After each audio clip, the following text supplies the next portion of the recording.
Hello' Assam, welcome to my YouTube channel. মই আপোনালোকৰ ওচৰত নতুন এটা ভিডিঅ'লৈ আজি মই আহিছোঁ গছৰ লাওপাত ছিঙিবৰ কাৰণে। আজি বতৰটো বহুত বেয়া, আপোনালোকে দেখিছে।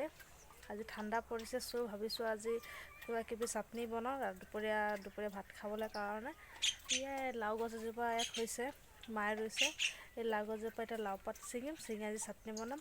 বোলক আমি এতিয়া আগবাঢ়োঁ। ঠাণ্ডা বতৰৰ চাটনি খাই ভাল লাগে। আজি অকণ চাটনি বনাম। এজোপা লাও গছ বগাই আছে।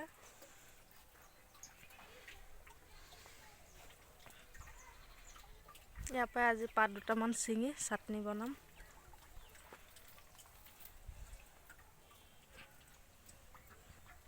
সেইটো আজি বতৰটো ডাৱৰীয়া, আপোনালোকে দেখিবলৈ পাইছে।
লাওপাত ছিঙি হৈ গ'ল, লাওপাত এইখিনি ছিঙিলোঁ।